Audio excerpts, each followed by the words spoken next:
Hello everybody, welcome to my YouTube channel learning is fun. My name is Seema Agarwal. आज मैं class 9th ICSE board biology का chapter number 5 pollination and fertilization करा रही हूँ। इसका ये पार्ट 2 है वीडियो का। पार्ट 1 में हमने डिटेल में डिस्कस किया है कि पॉलिनेशन क्या होता है और पॉलिनेशन के दोनों टाइप यानी सेल्फ पॉलिनेशन और क्रॉस पॉलिनेशन को हमने अच्छे से डिटेल में डिस्कस कर लिया है। साथ में हमने सेल्फ पॉलिनेशन और क्रॉस पॉलिनेशन के एडवांटेजेस और डिसएडवांटेजेस भी डिस्कस किए हैं और सेल्फ पॉलिनेशन और क्रॉस पॉलिनेशन के कौन से एजेंट्स होते हैं यानी कि इंसेक्ट्स, बर्ड्स वगैरह, और उन फ्लावर्स की क्या कैरेक्टरिस्टिक्स होती हैं उनको भी हमने डिटेल में डिस्कस किया है। हल्का से एक छोटा टॉपिक हमने डिस्कस किया है कि how nature favours cross pollination.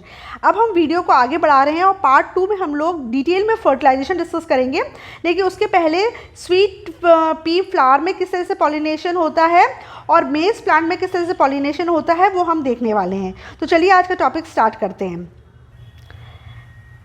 Some examples of pollination. First example जो उसमें दिया है वो इंसेक्ट पॉलिनेटेड स्वीट पी का दिया है। इसको डिस्कस करने के पहले हम इस स्वीट पी फ्लावर को देखते हैं।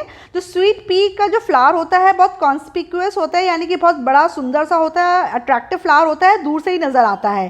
ठीक है ना। इस तरीके से जो स्वीट पी का फ्लावर है, जो आप जैसे आप डायग्राम में देख रहे हो, इस तरीके से पिंक कलर का फ्लावर है। ये जो फ्लावर दिखा रहे हैं इसमें 3 प्रकार के पेटल्स पाए जाते हैं। स्टैंडर्ड पेटल्स होते हैं, फिर दूसरा इसी के नीचे साइड में विंग पेटल्स होते हैं और सबसे नीचे ये जो है दिख रहा है पतला सा बोट शेप का, ये कील पेटल होता है। ठीक है। और नीचे ये सेपल्स लगे हुए हैं। जब इन पंखुड़ियों को, इन पेटल्स को अलग करोगे ना तो स्टैंडर्ड पेटल का शेप आपको इस तरीके से दिखेगा, विंग पेटल्स का शेप इस तरीके का होता है और कील पेटल का शेप इस तरीके से होता है।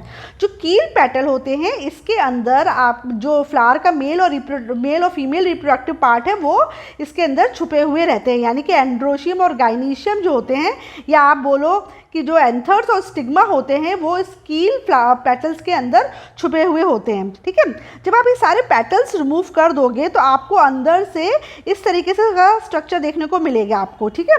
इस तरीके का स्ट्रक्चर आपको देखने को मिलेगा। तो ये ग्रीन ग्रीन क्या है, सेपल्स हैं। ये तो फ्लावर की डंडी है जिसको आप पेडिसल बोलते हो।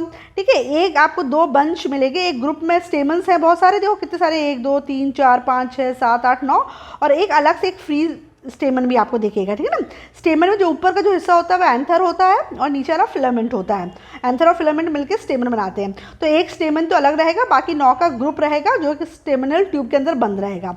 साथ में इसमें एक फीमेल रिप्रोडक्टिव पार्ट होगा जिसको हम कार्पल कहते हैं, यानी कि ऊपर का हिस्सा स्टिग्मा होगा, फिर नेक्स्ट स्टाइल कहलाएगी और नीचे ओवरी होगी। जब आप इसको स्टिग्मा को बाहर निकालोगे तो आपको इस तरीके से ये देखने को मिलेगा। ठीक है ना।